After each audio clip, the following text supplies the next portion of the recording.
Capes on the Couch podcast is for entertainment purposes only. Dr. Issues is a psychiatrist, but he is not your psychiatrist and does not have knowledge of your individual situation. For any personal mental health concerns, please consult your own healthcare providers.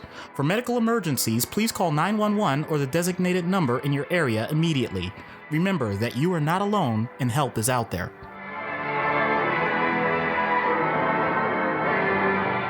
Hello and welcome to another session of the Mental Health Avengers. I'm Anthony Sitko from Capes on the Couch, and we've got a fantastic group with us here today.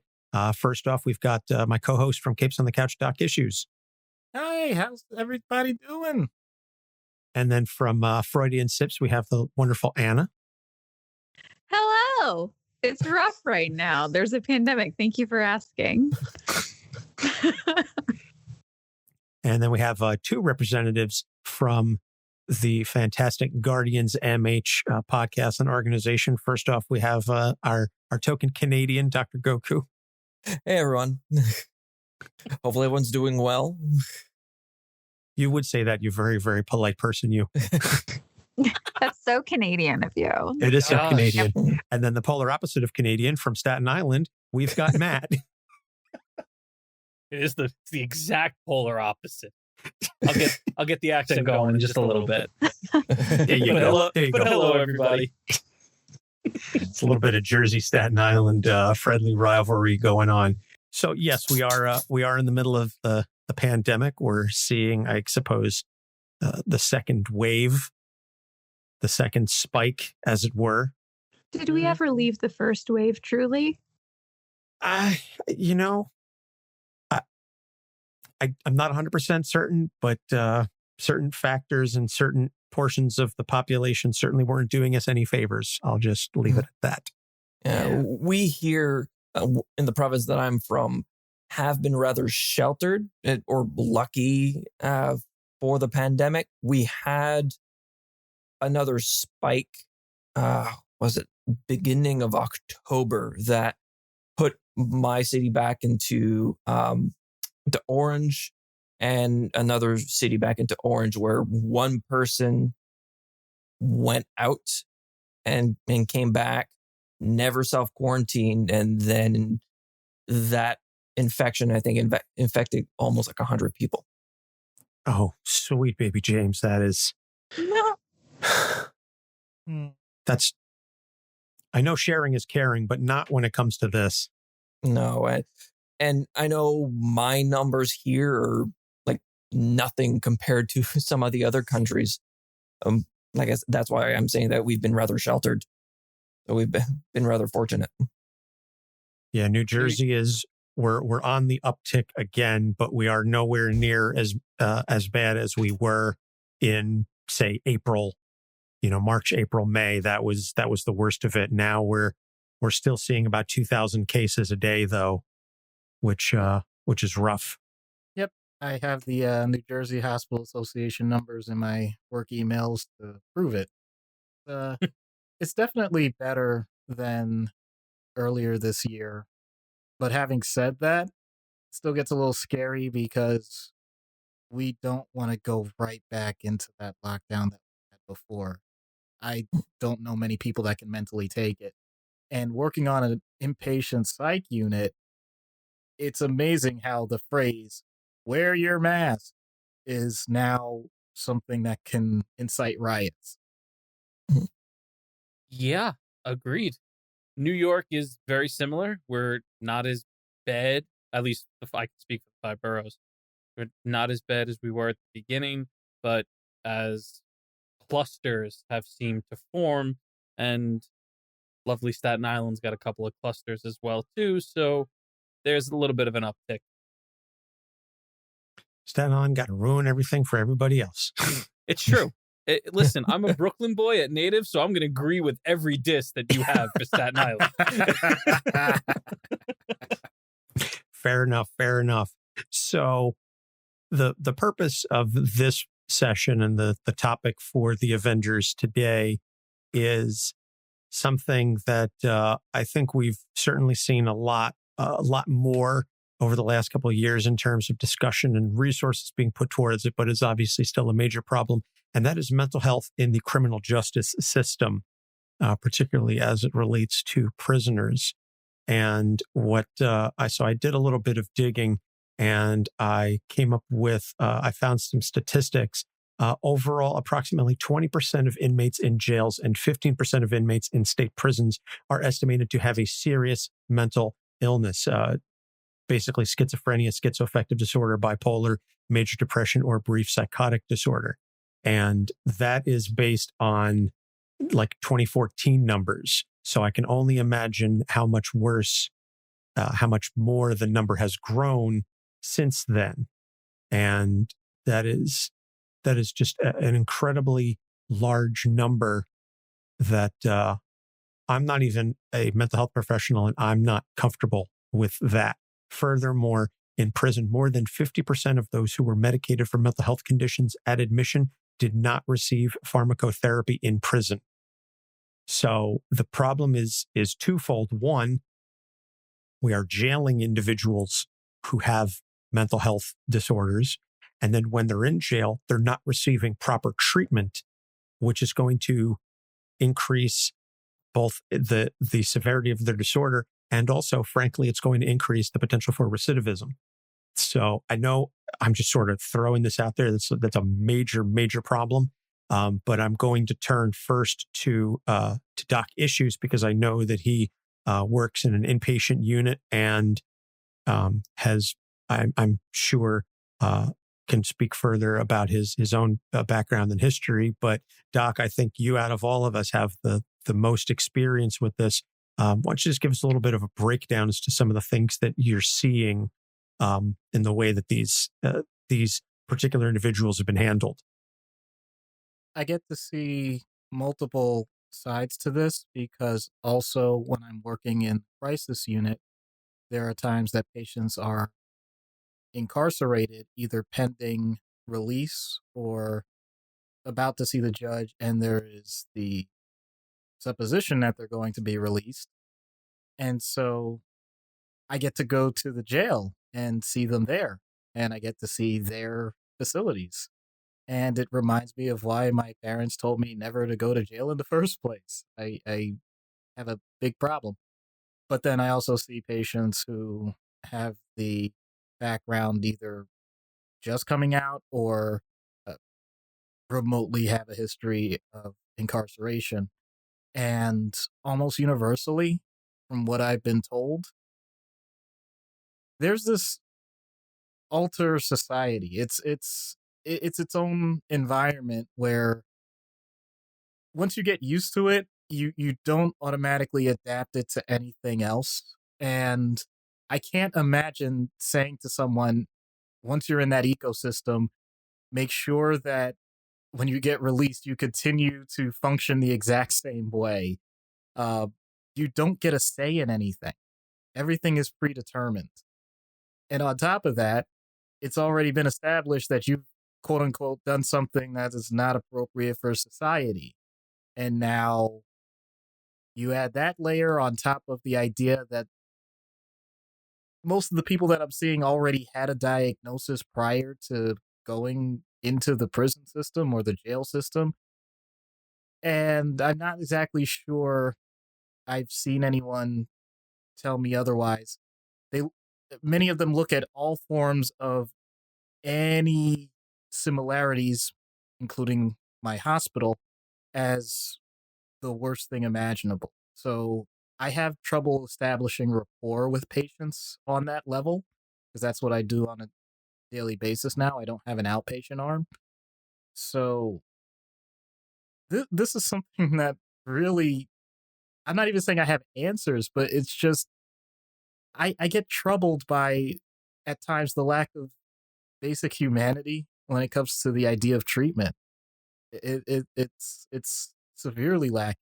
I'm grateful that I've seen a mental health unit in our county system, so I know it exists. But in order to get in there, it's not what you would think. It's not the idea of expressing psychiatric symptoms. It's whether or not you clog the toilet. It's whether or not you got into a fight with a person, and it's whether or not you say that you dislike jail so much that you're going to commit suicidal acts. but it's irrespective of any other actual mental health symptoms, be it mood, be it psychosis, be it any of the other things, sleep, appetite. Those things don't nearly matter as much. So it becomes just this very distinct and on one hand pragmatic, but on the other hand totally punitive way to go about any semblance of treatment. I realize I can give a soliloquy about this for another 10 or 20 minutes, so I'm gonna stop there. That's just my base impression. Well, I think that is very stark and very frank. I'm going to open it up to anybody else because, like I said, I knew your background, but I'm not 100% certain what the other three professionals on, here in this roundtable have with the criminal justice system. So I'll open it up to anybody else. Yeah, so for me, during my internships, I did a year in a federal institution. And my fiance, she's a psychologist at that same federal institution and has been there for years in the psychiatric wing. And I know the landscape in Canada and the US are quite different, but it doesn't mean that it's better. The population that we do see do more often than not suffer from one. The most prevalent one is antisocial personality disorder, but you have mood disorders, personality disorders. Some of the statistics that I've been able to pull out, I know they're quite old, but about 11% have a mental health diagnosis. 21% have been prescribed psychiatric medication. And about 15% of the men and 30% of the women have had a history of a psychiatric hospitalization. So that's quite stark numbers. To jump in, similar to Doc Issues, I was a social worker on an inpatient psychiatric unit myself for a while, and combination with that, I was also a social worker on a inpatient chemical dependency rehab as well.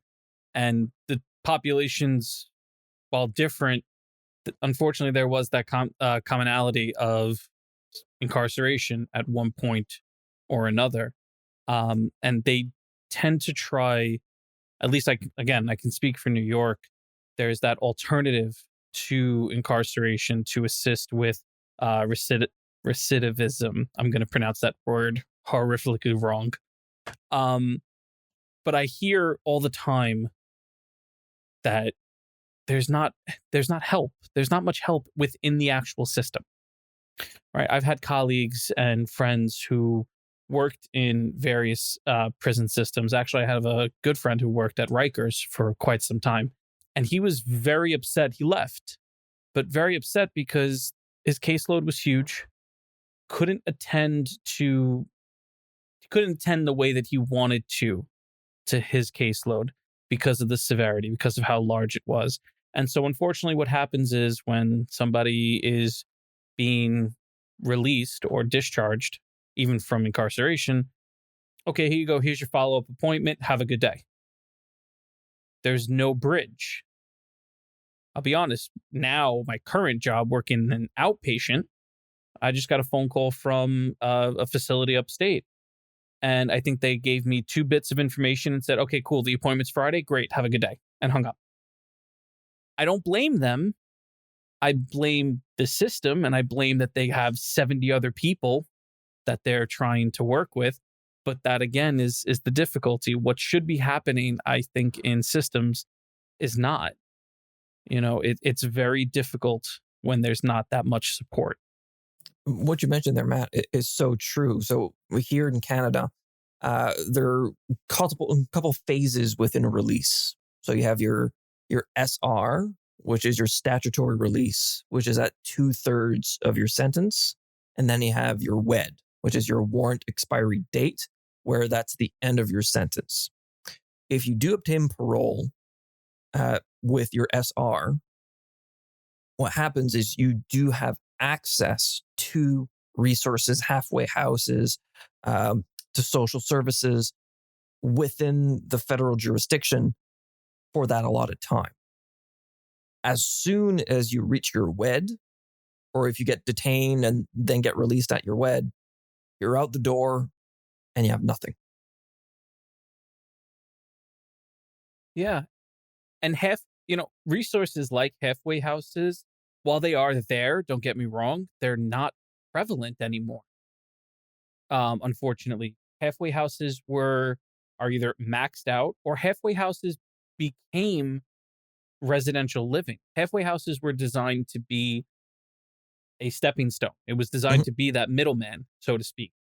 And instead it turned into people living there because there were no other resources. And so those were turned away and turned into residential facilities, and bye-bye halfway houses. So instead now as well too, somebody who's being incarcerated, if they have no place to go, they're going right into the shelter system. And the shelter system within New York, and I've actually told patients this, and it's terrible. The shelter system is not great, but if you can get through it, you will get an apartment. But imagine having to tell somebody like, listen, this stinks and you need to deal with it. My heart kind of breaks a little bit, but it's very difficult when there's not much else out there. I'll add to the idea that, at least in New Jersey, in the area that I'm working in, Atlantic City Rescue Mission will not take patients directly from us or from our county jail. Asbury Park won't take anyone if they haven't been called ahead of time. So you have two opposite ends of the spectrum as to how those are handled. There are halfway houses, but if you are on, and I swear I'm not making this up, if you are on psychiatric medication, then you have to verify that you have a 30-day supply of that medication and an upcoming appointment. I can count on both hands the number of times I've had patients that were released after incarceration that had those actual prescriptions. And if they actually get them filled is a completely different story, let alone having a physical appointment with a prescriber to follow up.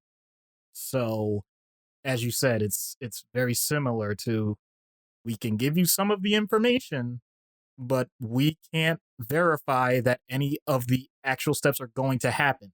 So at your point where you now are having the biggest transition in your life, you're expected to do everything on your own and perfectly, which usually leads to them coming to one of the ERs that I'm familiar with. Right. There's no warm handoff. Yeah. I don't know if you guys have heard that Correct. term. Correct. Yeah. There's no warm handoff. It's, here you go. Here's your appointment. See if it works. Have a good day. Well, and that's why there's such a high rate of recidivism, because no resources, not only no resources, but not even a brief whiff of that warm handoff. And they have all this learned helplessness built up from the jail, like the jail system. Do we need to explain what learned helplessness is? Maybe.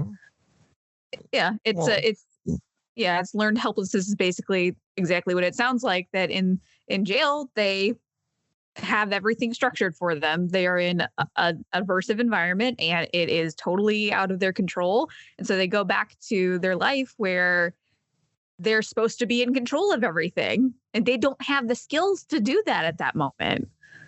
Many long-term inmates become very institutionalized, where they learn the rules of the institution that are completely different than the rules of everything that happens outside of the walls. Yeah, society's rules.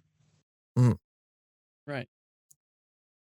And many of, like I said, it's been quite a while, but some of the inmates that I had worked with had mentioned that they feel more comfortable being incarcerated than being outside.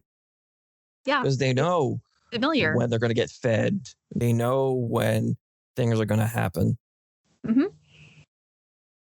And they don't have to deal with the anxiety and the sheer terror of having to do everything by themselves. Yeah, well, that goes back to that learned helplessness, and that is something that, I mean, we could. I think that could be the topic of an entirely separate episode. Is just the notion of when they're out, trying to get them back into a functioning member of society, quote unquote. And I don't like necessarily using that language because I think it's a little bit big old scare quotes yeah, around. yeah, it's but that's the term that I think everybody just understands. So I'm using that language again. I apologize. It's not a functioning member; it's a productive member of society. Productive member That's of society. what's valued. Okay, fair. And depending on the people in power, how much the institution helps varies greatly.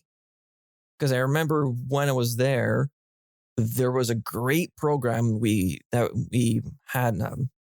What's the name of the place? It was called Corcan, which was just a big machining organization where they had the inmates work there, learn skills, and skills that can be transferred outside of the institution. That when they get out, they can apply for a machining job or some form of construction job. Yep. And that was just poof, taken away. Well, we just saw that recently in California with the wildfires, that several of the inmates were serving as volunteer fire brigades, but that once they got out, because of their records, they would not be able to be hired by any actual municipal fire departments. And there was a big uproar because these are largely nonviolent criminals, certainly, and they're hand selected based on the crimes that they may have committed. Obviously, you're not going to put an arsonist on your volunteer fire brigade or your inmate fire brigade. But use a fire starter to stop a fire. That's what my Grammy always told me. That sounds like the tagline for a Stephen King story. But in any case, if I'm not mistaken, Governor Newsom there was a bill that was passed and Governor Newsom signed it into law that indicated that provided that certain requirements are met, that anybody who serves on those fire brigades can begin to work as a firefighter when they get out, when they're finished serving their sentence, because California obviously has great need for fire brigades, both, in the prison system as well as out because of the wildfires. That's the kind of thing that I think we need to be promoting in these institutions. And so I guess maybe that's the next pivot point that we can discuss is what are some programs that you think would be helpful to inmates to have, or for institutions to set up for inmates to have, to assist in the transition from prison to the outside, so to speak, once their sentence is served. And so I'll sort of throw that open to anybody if anybody has any suggestions or recommendations. Well, I think Dr. Goku already pointed out that if you have some form of structured rehabilitation setup, that's not just for the prison system. There actually is a full module for severe mental illness rehabilitation, not just inpatient psych, but outside of it as well. And just depending on where you are or what is available, it's gone to the wayside in so many locations. I can't even refer people properly to what we used to have. I mean, we still have what's called DVR, Division of Vocational Rehab, in New Jersey, but their numbers have dwindled over the past decade, and I'm not sure how to reverse that. But also, I think there are some legislative attempts that have been made to point out that regardless of your criminal record, you should still be able to earn a living wage. I think that's still appropriate. But I'm going to bring this up as a warning sign. So there are certain states that actually outlawed the process for any job application to ask, do you have a conviction on your record? And the idea clearly was meant to be positive. If you can't ask that question, then you can't discriminate based on that information. Except several employers decided that they were going to dig deeper into the demographics of the prison system. And what I'm about to say should not come as a major surprise. African American males uh, in the states that decided to get rid of the question ended up having a decline in the number of hires they had for that state because it turns out that they disproportionately make up the inmate population. So, what was meant to be something that was going to provide a little more freedom and flexibility in the system ended up just making things worse. So, I just say that as a cautionary tale. I definitely know that in just speaking for New Jersey, bail reform, the idea that if you don't have any priors and if you um, can demonstrate, you don't even have to demonstrate really, but you can plead that you have a current occupation or you have family obligations, then it's much, much harder to even be placed in holding or be required to remain in jail waiting for your trial. So that part has been a positive just from that side of things. It's created other complications, but as Anthony said, I'm going to try and remain positive with this. So, yeah, for us here, while we don't have a large African American population, it's more Native and First Nations. Mhm. And you kind of fall into the difficulties with kind of the difference between reserves and non-reserves. And it's a really big cluster F that makes it very hard for them to get out. And one of the big things is substance abuse.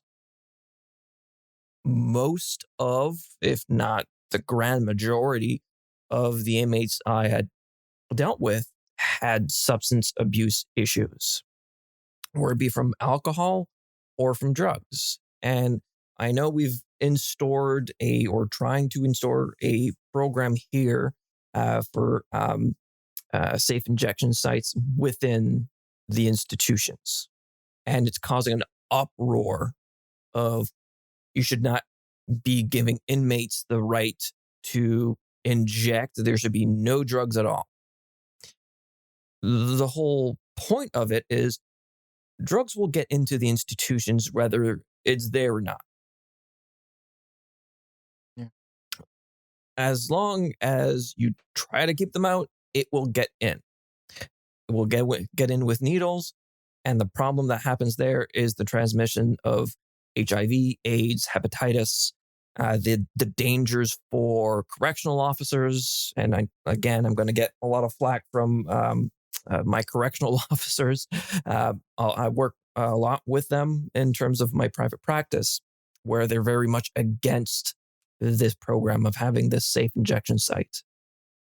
But if the inmate can go there, they bring the drug with them. It's going to be there no matter what. But at least they can inject, can be clean. They can get the information on trying to get clean rather than possibly overdosing in their cells. Well, in the U.S., we do have a similar situation with some of the indigenous peoples, Native American populations dealing with substance abuse and things of that nature on the reservations and such. That is a community that is certainly underserved in any respect, basically. And I'm saying that as a white man, that I recognize that Native American populations are underserviced by all of the resources available, mental health, financial support, in every measure. We've done a piss poor job of supporting our Native communities. And well, yeah, just to jump in, especially with the substance component with regards to incarceration, I don't know how it is in other areas.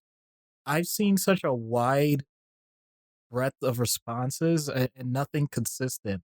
I've had conversations with officers who will clearly recognize the signs and symptoms of, let's say, alcohol withdrawal, because I think that's one of the more dangerous situations. And they'll bring a person to the emergency room no problem, no questions asked. They'll give what's a proper handoff and provide the information, what the circumstances were, the last time the person drank, et cetera, et cetera. And I've had other situations where I get a consult the next day where a person was brought in because they were seizing in their cell. So some of it has to do with the fact that this is a complex circumstance where people that are not medically or psychologically or psychiatrically trained are often the first line people that are dealing with the day-to-day circumstances. And without that knowledge, or I can say with sometimes the willful ignorance of the circumstances, they may not be able to provide the best care. And so I think that adds to a layer of complexity with this. I don't know if it's nearly as prevalent in other locations, but I know at least in New Jersey, we definitely try to come up with stopgaps and potential solutions, not just for the people that are incarcerated, but for the officers as well, because this doesn't spare them at all. It goes back to proper education, proper warning signs for everybody. I think there does need to be better teaching for correctional officers, and I don't blame them in the slightest. Their job is difficult, but I also do know that they're not always taught either A, the correct way, or B, taught the right thing. And so they miss things, or they'll assume, unfortunately, and then that dives into a whole mess of bias.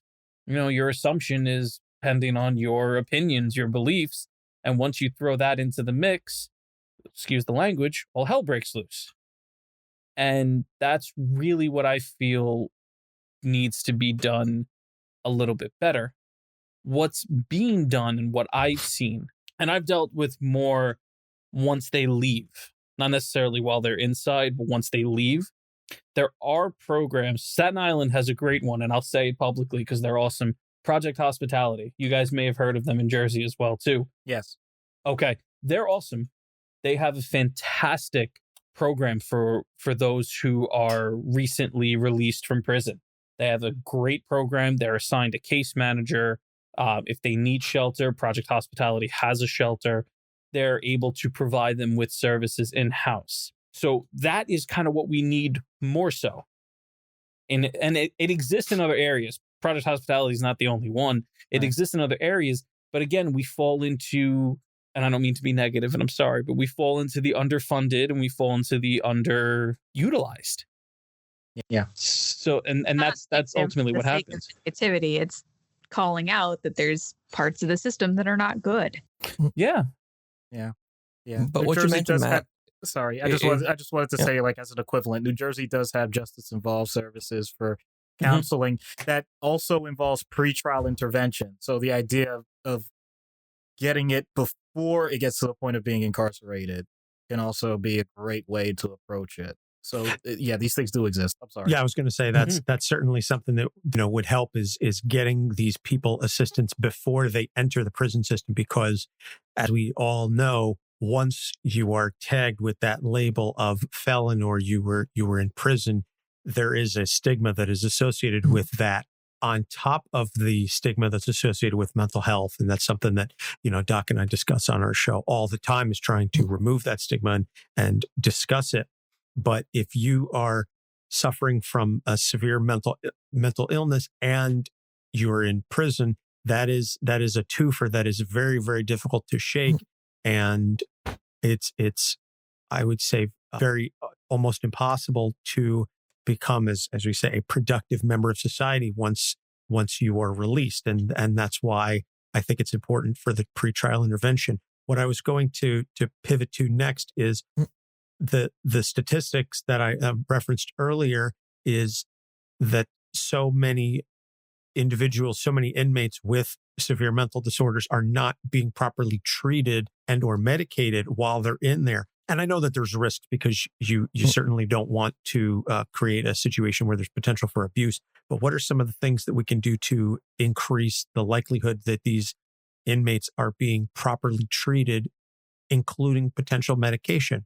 But what you're mentioning there, Anthony, and to piggyback on what Doc and Matt were saying, there is a unfortunate way that people on the outside, or a perception that people have of inmates, and a systemic issue in terms of how they perceive it. Where it be from the police system or the correctional officers. Not all of them are bad, but I've heard my fair share of stories where the people that try to actually help the inmates, so where it be the social worker, psychologist, psychiatrist, or be the parole officers, whoever is in that helping role, they get tagged as con lovers, where a lot of the police force or the correctional officers will say they're bad, you need to punish them, any form of help is bad. And this dichotomy creates that barrier for mental health services when the person needs it. And the case that rings true in my mind, which has been this hallmark case for us in Canada, and I've actually have been working with some of the CXs that have worked on this case, was Ashley Smith. I don't know if that name rings a bell for anyone. So she was an inmate that was institutionalized grand majority of her life, severe mental health issues, repeated suicide attempts, and people were getting exhausted, burnt out, assaulted with her. And she would attempt or fake attempts for her own suicide. And they were given direction by Correctional Services of Canada and the people in charge of not entering her cell. She died.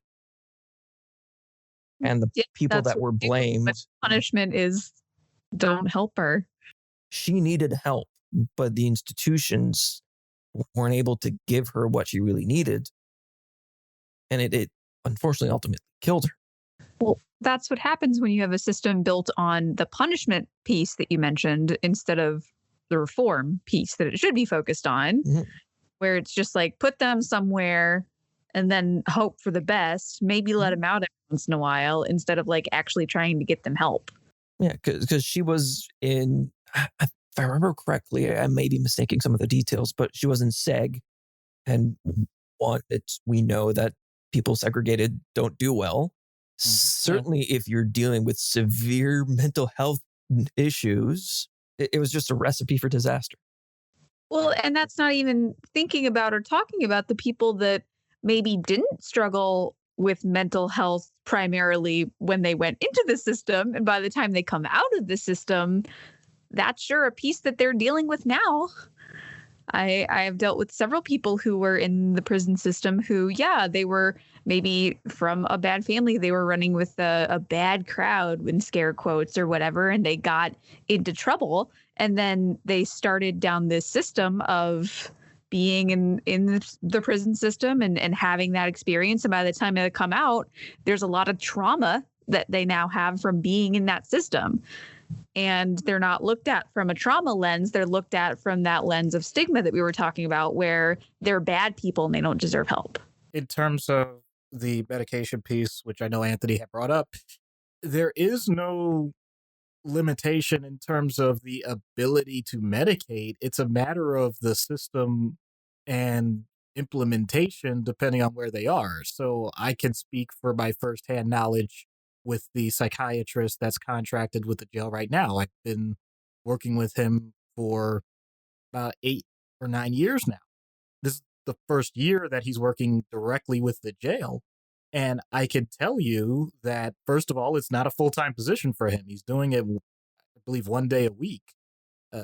But secondly, when he's not there, he's not getting phone calls. They're not calling him other days saying, this person needs to be evaluated, or I think this person's medications need to be adjusted. They only deal with him when he's physically there. So quality of life on his part, maybe that's okay because he doesn't have to worry about being the classic doctor on call. Mind you, he works other jobs. That's a different story. But that concerned me when I hear about that because that lets me know, unless you're telling me other psychiatrists are there at other days, by the way, they're not, then that means that the number of reviews that he has to be doing is minimal. And that also tells me then, well, what medications are you prescribing? And I know what medications have been prescribed. And it's basically as simple as it can be. I'll give generic names because I don't want to have to promote pharmaceutical companies, but it's haloperidol, which is an antipsychotic. It's valproic acid, which is it's a seizure medication, but can be used for assistance with mood stabilization. After that, then you're either dealing with Benadryl. Okay, I just gave a brand name, but I don't think I'll get in trouble for that one. Diphenhydramine, or hydroxyzine, which is another antihistamine. And that's pretty much the armory that they've been using for people. I'm like, really? We're decades behind in this. I'm amazed. And the point was, well, those are things that are readily available, that are inexpensive, and can be effective. But I read between the lines, like I can tell purely what the purpose of that level of treatment is, and that's to make sure that inmates sleep more. Yeah, That's pretty much it. It's not And more quiet, not to complicated help. than that. Yeah. So don't get me wrong. When I see actual proper pharmacy, I'm grateful for it. But I will say that there's a level of resistance, not just with the patients, but with the staff as well. The idea that that's something that's going to have to be monitored, heaven forbid, I mentioned valproic acid. That's something that needs blood work. So heaven forbid they're going to continuously do that during their stay there. So there's definitely just the same amount of opportunity to medicate properly with the guidance of professionals, but there is a natural resistance that I've noticed and talking with several psychiatrists about this, as it's already been pointed out. You have to walk a fine line because when you get too, I still specifically remember one of the corrections officers saying to me, "Don't get too fancy with this stuff, doc." Like whatever that's supposed to be. Use the bare minimum because that's what people think inmates are worth. Bare minimum. When I was at the institutions and just speaking with my fiance, if I remember correctly, there are 3 or possibly 4 psychiatrists that are on quote unquote staff. Each one of them are there 1 day a week each, meaning it can be months in between appointments for the inmates. Yep. And they're encouraged to give kind of the bare minimum or the bare necessities and to look at anything that could not be used as something that can be intoxicating. So they had this medication on the street that worked, that helped manage their anxiety, their depression, their ADHD, whatever. They get in. Sorry, you can't get that medication that you've been taking for 3 years. Here's a less effective one for you. And then they either go into withdrawal, they are under medicated, they have reactions, and then they get punished, and you fall into that cycle. And you're right. If you advocate too much, or if you try to find ways to help people or help others, you get chastised. Yeah, you I don't get called a con lover. Right.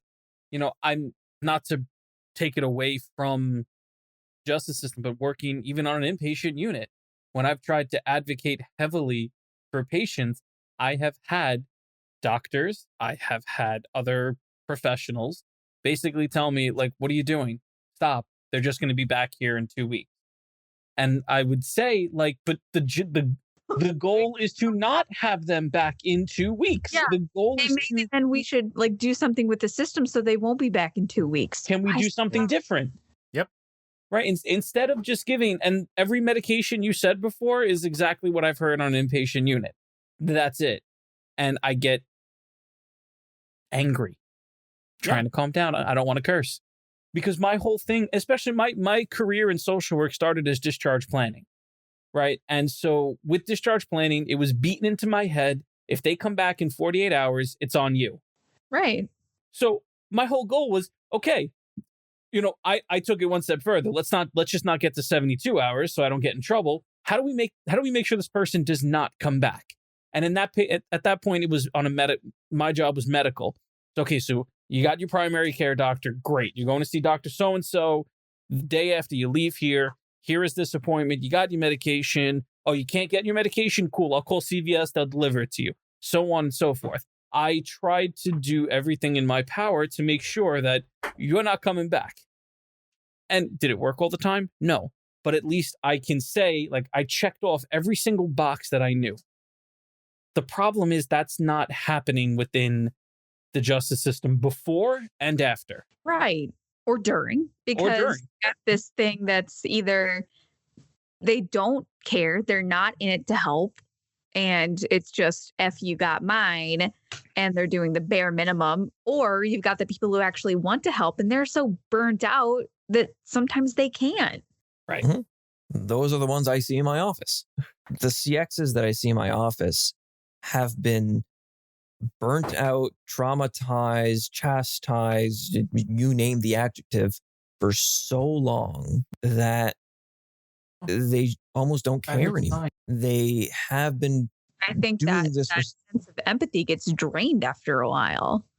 Yeah. Oh, yeah. And the inmates don't help, but they're in a system where they won't win. And the people that last an entire career are the people that say F it. Mm-hmm. Become the ones that are in it just for themselves, and F you got mine. Exactly. Well, what I was going to say is so much of that is the institutional mindset, and pie in the sky optimist that I am. How do we change that way of thinking? Does it come from a series of individuals making small incremental changes? Does it come from a top-down political directive? Yes, Does it come? That one. It's that one. The top-down political directive? It needs to be system-wide. It can't just be individuals. I mean, individuals can advocate for it, but it needs to be a system-wide change where these people aren't being sent to jail in the first place. They're being sent to mental health centers. Because I know for us in Canada, it's quite different than in the US because we don't have any for-profit institutions. They're all either ding, ding, ding. They're run by the government. So they're either provincial or they're federal. And the difference between the two is how long your sentence is. 2 years plus 1 day, you go into federal. 2 years minus 1 day, you go into provincial. If you're that's 2 the years difference. exactly, you won the lottery and you get off. You did it. But within both of the institutions, the problem comes where there's a systemic problem within the Correctional Services of Canada, and where people get promoted because they fit the higher ups' agenda. They're not the best person for the job. They're the most brown-nosing person for the job. Well, that's, I think, just life. I was going to. That's. Oh, you're talking about capitalism now. We're talking about capitalism. Well, okay. Well, not to go too far off with that, but I think there's a certain expectation though as to how things are supposed to work for people that, let's legitimately say this is whatever it is, it's a crime. It is truly breaking the law. We're not talking about the gray zone or anything of the sort. There's for some reason, some expectation that the way that the prison system runs is the way that all of mental health should run. And I've come across this actually within the past month. Here's what I'm referencing without breaking hip. There was a person that clearly was demonstrating a manic episode, not sleeping, intensely just having these grandiose ideas as to what they were supposed to do for their job. They decided that they were going to do some work on their house and renovate. Of course, by renovate, I mean they tore off the banister of their stairwell and put it through the window because they thought it would be faster. It disrupted the neighbors. They get picked up by the police. The person was talking a mile a minute, pressured speech, total flight of ideas. Like textbook case. Yeah. Okay. So to me, that person should be brought to the hospital. Correct. And that's what a 72-hour hold. And that's what happened. And that was amazing until I received a phone call because I work on the inpatient side. So he was psychiatrically hospitalized from the emergency room. I received a phone call from I swear to you, from the sheriff's department pointing out that we cannot release this person because it would be too much of a danger to the local neighborhood. I pointed out that our job is to actually provide treatment for this person and get them out of the hospital as soon as possible back to their life in a stable fashion. I don't have sentencing ability. What they were looking for, because it also reached to the point of the local prosecutor's office, multiple outside agencies. Basically, what they were saying is, we want this person locked away for as long as possible. And, that's the way you should be dealing with it. And I'm pointing out that is not the goal of treatment. There's a completely different dynamic there that law enforcement sometimes doesn't appreciate nearly as much as us in the mental health environment would consider. And that creates, at least in that case specifically, that created a lot of friction. We do have something called an involuntary outpatient commitment program that we were able to utilize. So the person did get significant wraparound services. But even then, when we mentioned that it's an outpatient system, you would have thought we said, we think this person should go out and commit a murder. Like we were just, we're going to immediately put that person in charge of a preschool class. Is that cool with everyone? Great. And they're like, no, it's not. But that also goes to the conception that I think is built. I mean, our podcasts, I think mine is the only one that's not specifically about like media and pop culture and stuff, where I'm not blaming media entirely, but there is a very societal thing where, people who have mental health disorders are dangerous. So then that also leads into, let's just lock them up and throw away the key instead of let's actually maybe treat it. Novel idea. It's not because someone has committed a crime and they have mental health issues that they're automatically a deranged serial killer. Right. Yeah, I mean, like the media has put this like, if you have these mental health issues, even if it's just depression, even if it's like, especially things like schizophrenia and that kind of stuff, it's so demonized. Ooh. Yes, exactly. It's the boogeyman. Yeah. And that's really dangerous because that leads back into let's just put them somewhere where they're not in the public and not try to deal with it because it's quicker to just lock them away. Yeah, despite the fact that statistically it means that a person diagnosed with schizophrenia is much more likely to be assaulted. Mm-hmm. Yeah. To be the victim. And the statistics also show that the people that are diagnosed with schizophrenia that do commit a crime are, one, very, very low. And because they have persecutory auditory hallucinations, and they feel backed into a corner. Right. Yep. Right. And this is what, again, I go back to, I'm of the mindset of education. So to answer the initial question, while yes, it's got to be a top down, I can safely say in my own, where I worked, my own personal hospital, not my personal hospital. We'll never be there. You don't own the hospital, Matt? No, and I'll be honest, never will. My voice was heard loud, and my voice was heard often. I fought with nurses. Not physically. I verbally got into confrontations with nurses because I had somebody say, well, they're borderline. We have to punish them. And I'm sarcastic as hell. And I said in front of everybody, I said, oh, is that what they're teaching? Because I didn't read that in anything that I learned. And she says, well, what do you know? I said, well, gee, I'm the social worker. I've actually been dealing with this the whole time. And my mouth gets me in trouble. I got mean. And I was like, well, you're really just pushing pills. I'm actually trying to get them, exactly what they need. And she, oh boy, did I have a meeting with my boss. But at the same time, but this is what is being said. So this is what the mindset is. So it really does boil down to some education and some, honestly, just rational thinking, right? We're expecting, like, also wouldn't hurt, just some straight up empathy. Yeah. A lot of people forget that. And now you're just talking. Now that's just crazy talk. Yeah, I know. It's insane. Empathy? What? Really? No, but can we maybe try some empathy? I always got the impression that we are expecting perfection from people who cannot provide perfection. Mm-hmm. There you and go. I'll speak on an inpatient unit, but I'm going to throw out the safe assumption within the prison system too. We're expecting these people who unfortunately are in a terrible situation to perform perfectly and to what your standards are supposed to be.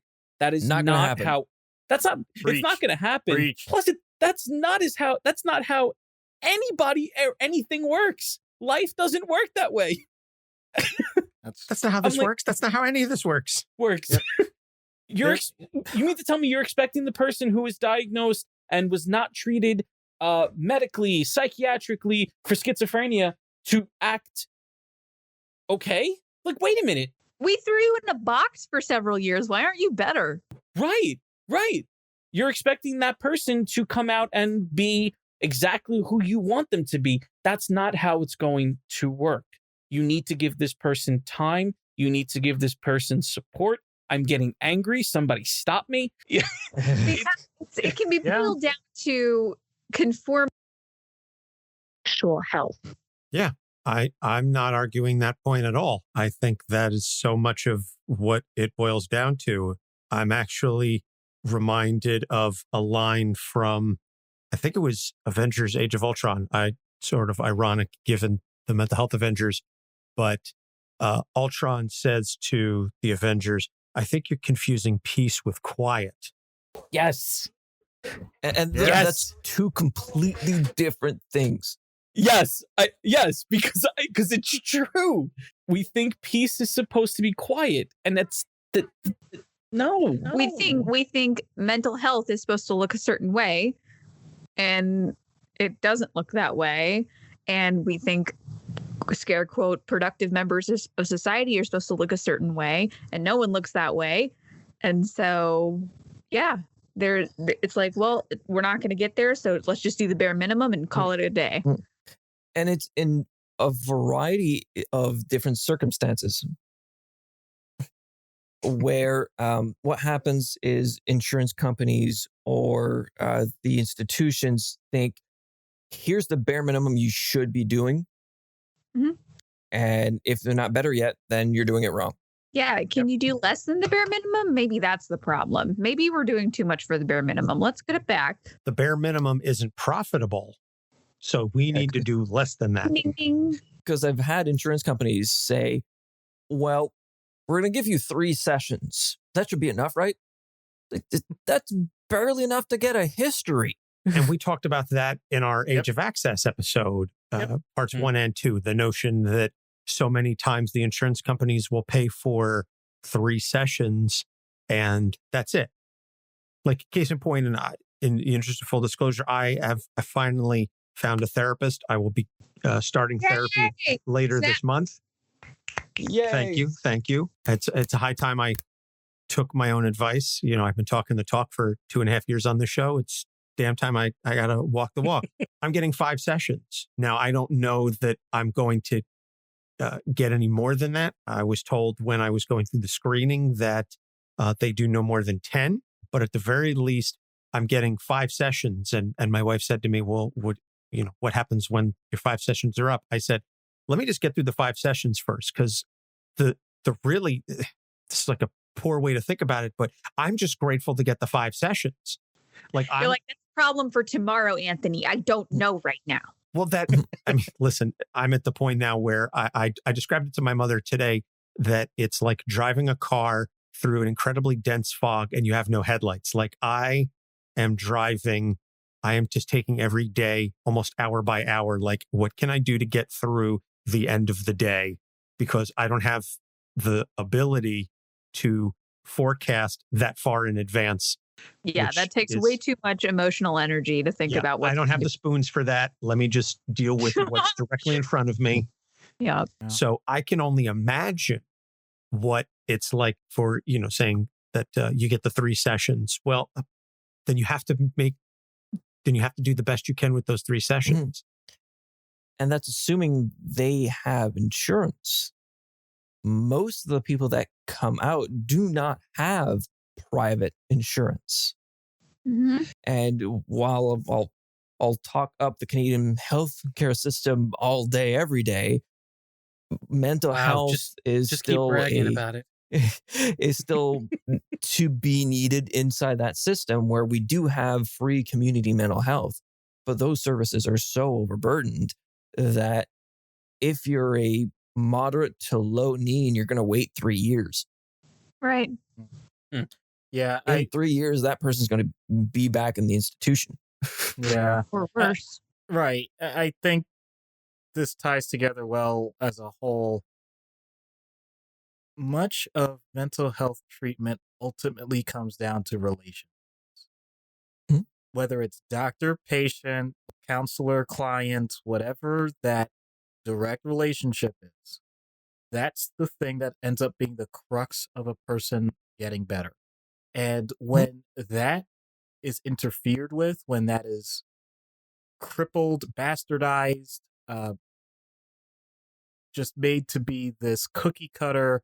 I was going to say, you can get one more. Come on. Those are 2 very good ones. Sorry. It's just, I have to admit, though, I think so many of the blockades that we have are external factors because it's systematic to make sure that we do just enough, nothing more, nothing less, so that people get paid. And if we're going to say that that is the standard of care, which it is not, then that's the part I think the top down doesn't understand.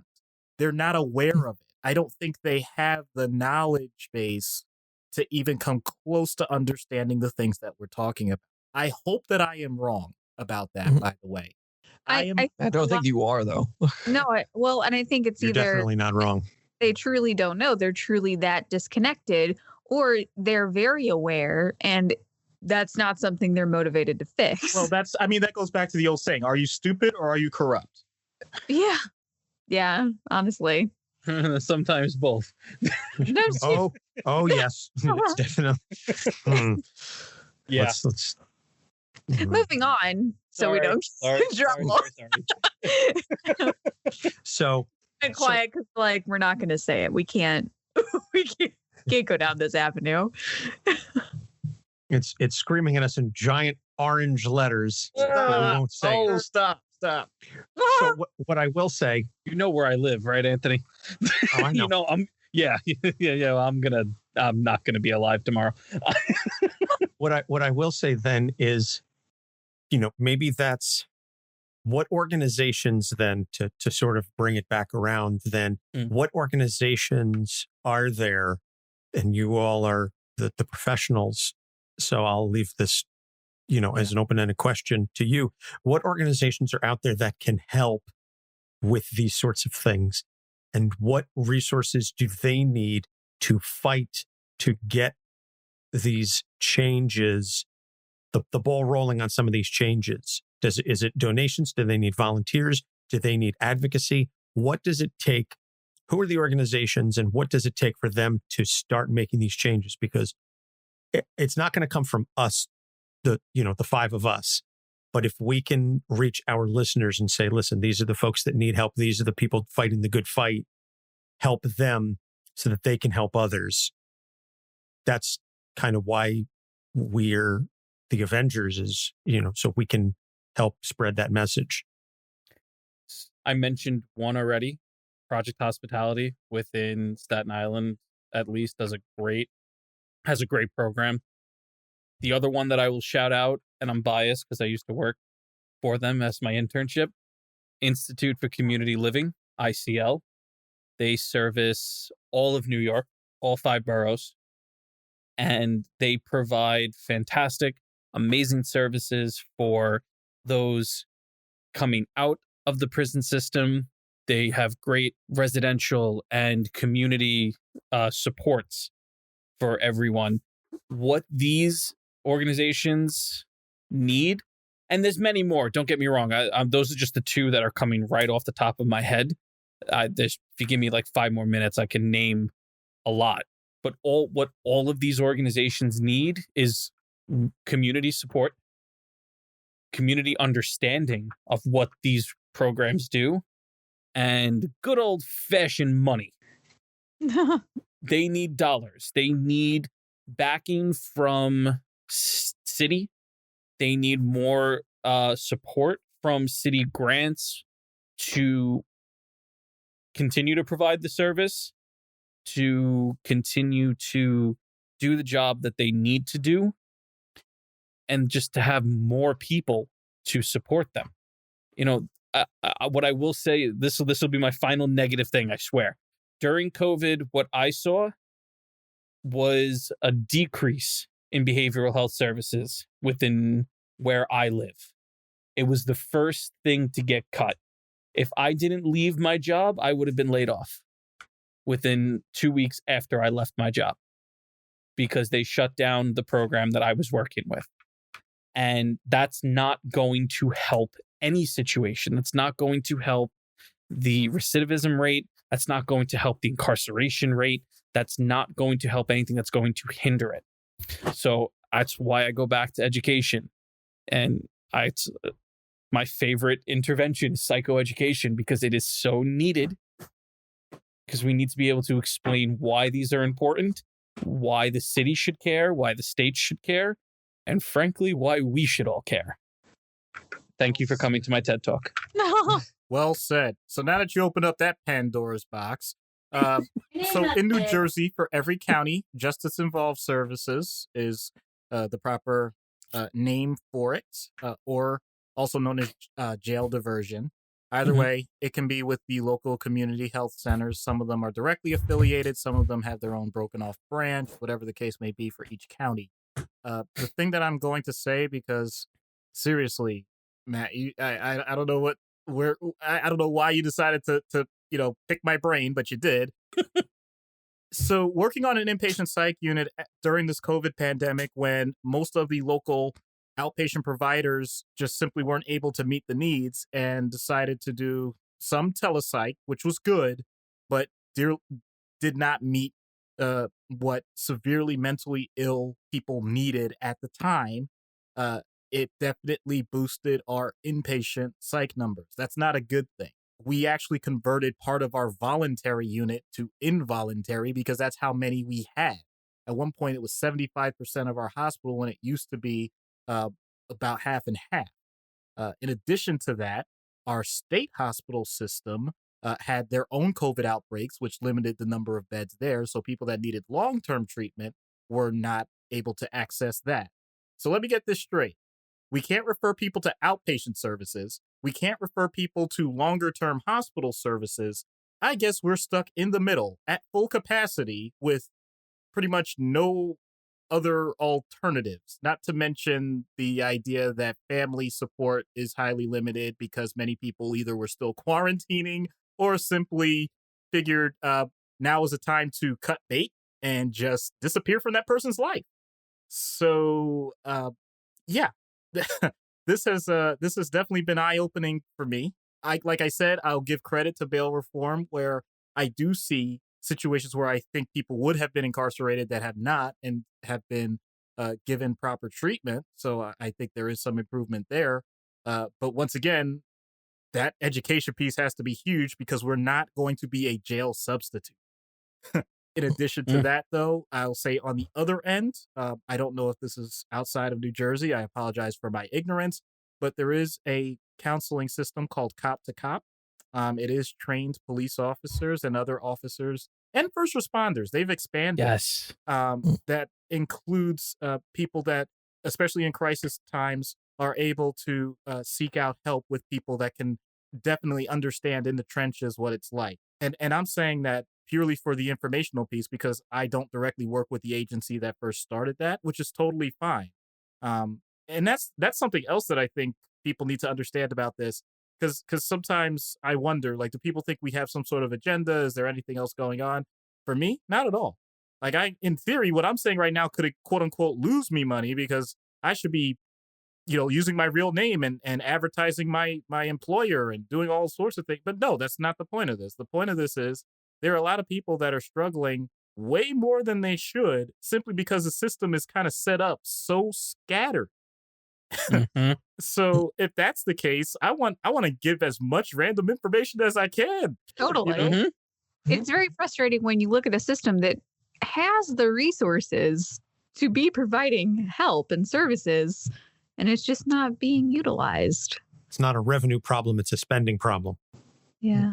Yeah. And I know it's been in talks. I know certain places have kind of started implementing some of these programs, but having specialized units that deal with mental health. So if a wellness check is called, send that mental health unit rather than sending police officers that may not have that type of training. We had an incident a couple months ago where a wellness check was called and the police shot the person and they died. Same. For no reason. Yeah. Well, because police aren't trained in de-escalation and dealing with people in that situation. Yeah. And let's be, I totally agree with you. I've said in the past, I think it's Russian roulette when it comes to those calls. I really do. It depends on which officer, and in this case, because in our area, it's always a police officer and a mental health screener. And I hate to say it that way, but it really is that broad an experience. It's Russian roulette. And how many people get criminal charges because of the reaction that they have with a police officer not necessarily understanding what they're going through and them resisting arrests or escalating the situation and then getting a charge that gets them incarcerated, that throws them into a box and keep connecting those dots. Well, that's a big part of the defund the police movement it's not about taking resources away from cops and increasing crime and reducing patrols, et cetera. It's taking the burden off of police to deal with things that police shouldn't have to be dealing with. Police, for all of the training they go through, which is really just 3 hours of a class, they're not trained in mental health. That's why Denver has pushed forward a program to address homelessness, to address wellness visits and things of that nature. It's a mental health professional that is answering the call. 911 dispatch will send not a police officer, but a trained mental health professional to address the situation. And they have drastically reduced the number of violent incidences because you're not meeting the people that are in distress with the potential for violence, because that's just immediately you're bringing the gun to the fight. Yeah. Right. Defund does not mean take money away. It means actually to reallocate funds is a better word for it. Right. For better training, for better teaching, or for hiring of mental health professionals. But that doesn't fit neatly on a hashtag, so it became defund the police. So give me 24 hours, I will make it trendy. So we have more mental health professionals helping the police. I think that's more than you'll run out of 280 characters before you even get the message across. And yet Twitter. Yeah, I've had conversations about that, and yet if you said help the police, there is a certain subsection that would be screaming in my ear that says, well, you're still giving the wrong message. And I'm like, man, oh man, we can't win. Come on. Can't win for losing. Message. Would you like to hear about some more general resources that I have found, or absolutely? Or you can find more information. Yay. So in my research, because I actually don't have firsthand experience working with the prison system. So, I mean, most of my experiences, like I said, working with people who maybe have had experiences in the prison system and are worse for the wear because of it. But I've been in pretty small agencies my entire career. So as I was looking through NAMI, the National Alliance of Mental Illness, I found the Stepping Up initiative. So if you go to stepuptogether.org, you can find it's an initiative to reduce the number of people with mental illnesses in jails. And they have big friendly buttons that say take action now. And they'll kind of lead you to like how to talk to elected officials in your area and all this stuff, where it's basically ways that we can kind of, if we're talking about individuals, if they advocate for that and if they make their voice heard, is a very good way to do that, to maybe get something changed, or maybe bring it to the attention of the people that can do something about it. And prisonpolicy.org is the prison policy initiative, where it's putting together data and putting together initiatives to end mass incarceration. So that's another good one.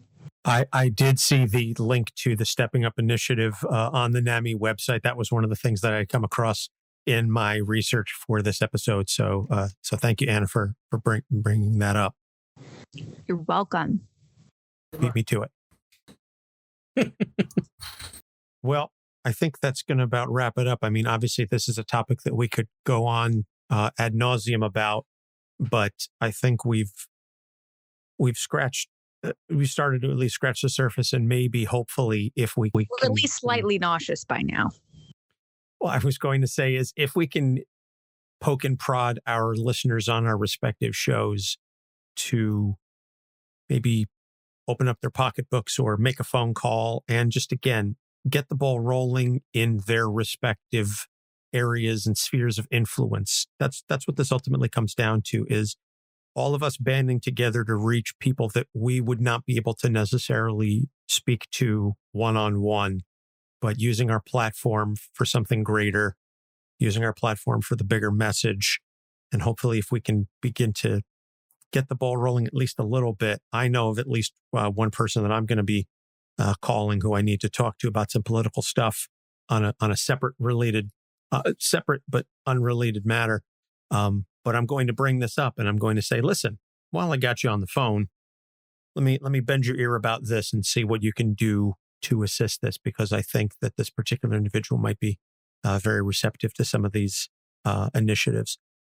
But that's why we're here. You know, that's what this comes down to. So do your research, look to see if there is an organization in your particular area that supports NAMI, if Stepping Up, or whatever does something similar in your area. Project Hospitality, if you're in Staten Island, God help you if you are. I say that with love. That's a Jersey Staten Island thing. In all seriousness, again, I'm going to agree with you on all of them. No disrespect to any listeners we may have on Staten Island. I swear, if anybody comes across Outerbridge Crossing and attacks me, I am blaming you, Anthony. That's fine, because they're going to have to find me then. Well, they'd have to pass through me first. So there you go. They'll just come to my door. There you go. But in all seriousness, we do encourage you to find out some of these, find information on some of these organizations, and if you can, donate time, money, whatever it is that you can. Even just spreading the word helps. Every little bit assists. Destigmatizing mental health and destigmatizing the mental health for these individuals who already have a greater burden than I say the majority of our respective listenerships could comprehend. So, and I would also say maybe I would invite anyone of our listeners for a future episode. If you have experienced anything of the sort, if you were perhaps in an institution and you were dealing with this, please feel free to reach out. I'd love to hear your story and use that, with your permission, obviously, as a way to say, these are the things that need addressing, and this is a firsthand experience. Because I think nothing motivates people more than hearing someone else's story. And it's all well and good for us to sit here in our respective comfortable chairs with our matching Skype backgrounds, except for Dr. Goku, to talk about this from a somewhat detached perspective. But to get that firsthand experience, I think would really, as they say, move hearts and minds, change hearts and minds. That's what we're all about. So I put that out there to the listeners of all of the shows. Everything, all the important things. Yes, wear your mask, wash your hands. Wear your mask, wash your hands, make your voice heard. Say your prayers, eat your vitamins. Say your prayers. Oh man, brother. Hug your friends. Don't hug your friends. That's don't not hug your friends. Don't hug your friends. Can they be Flintstone vitamins though? Like, we're still okay with that? Sure. Those are the best vitamins. I was just gonna say, like, all right, just making 10 sure. million strong and growing. And for some of you that more skewed towards the pessimistic side, how about just saying, "Don't be a jerk." Yeah. Yeah. Will Wheaton's don't be a dick. Yeah. Yeah. I was just going to say that, but yes. So wrapping this up then, GuardiansMH, Dr. Goku and Matt, first off, as always, thank you for your friendship and your collaboration on these episodes. Is always a pleasure. Where can they find you on the interwebs? Easiest place to find us, you can go on our website, guardiansmh.org, or on Twitter at guardiansmh. And for me particularly, it's at SSJ5 Goku28. And Matt, how about you? I barely check my socials. Find me in the Guardians MH Discord. I'll be in there. Yes, I was going to say Guardians MH have a fantastic Discord server with the RTS bot, real-time support. That the server just got verified, so we're yes, it did. Yes. We got the green check mark. We got a green check mark, and we just hit over 1,000 members in the Discord server. Yay! Yeah, growing strong. That is fantastic, and we have the RTS bot in the Capes on the Couch server as well. We certainly don't have nearly the number of people that you do, but maybe one day. And for everyone in need, you can always go on our website or through the bot and request a free mental health kit. Yes. We're still working on getting all of them filled out and shipped out. Thank you, Matt and his wife, to filling those out and shipping those out by hand. I think she just taped up like another 50, so they'll be going out soon. Doing the work. While he plays. She works while I play. That's what she's screaming in the background. Put in the work. It does pay off. He's doing it. I'll be sleeping on the couch though. But anyway. Anna, the lovely Anna. Sorry your mother couldn't join us. Where can they find Freudian Sips? Oh, they can find us all over. If they go to social, we are Freudian Sips Pod on Twitter, on Instagram, on Facebook, FreudianSipsPod.com for our site. If you go to any website that you like and you type in Freudian Sips Pod, there is at least a slight chance that we will pop up. Let's put it that way. Fantastic. And for us, Capes on the Couch, our website is capesonthecouch.live. You can find us on Facebook, Instagram, and Twitter at Capes on the Couch. And we also have the Discord. We've got a Patreon, a TeePublic, etc. So if you just do a general internet search for Capes on the Couch in the browser of your choice, much like Anna said, you can find Capes on the Couch and subscribe to us with the podcatcher of your choosing. So that's going to wrap it up for this episode. I don't think we have a fun subtitle yet. Maybe we'll discuss that in the group chat afterwards. Oh, we'll find one. We'll come up with one, but and I don't know what we're going to discuss next, but I'm sure it's going to be the type of thing that's going to be engaging and interesting. and perhaps a little offensive. It's going to be super fun, and it's going to be like the real mental health was the friends we made along the way. Nice. I love that. I love Nice. that. I So want to put that on a. Can we put that on a T-shirt? Yes. the real mental Or health a was the mask. friends we made along the way. Oh man. That'll go up in our TeePublic store come January. We'll get that. We'll Let's get that on go. a shirt. Let's do it. So for Freudian Sips, for GuardiansMH and Capes on the Couch, I'm Anthony Sitko. Thank you so much, Dr. Goku, Anna, Matt, Doc Issues, and we hope to see you again soon. Capes on the Couch podcast is for entertainment purposes only. Dr. Issues is a psychiatrist, but he is not your psychiatrist and does not have knowledge of your individual situation. For any personal mental health concerns, please consult your own healthcare providers. For medical emergencies, please call 911 or the designated number in your area immediately. Remember that you are not alone and help is out there.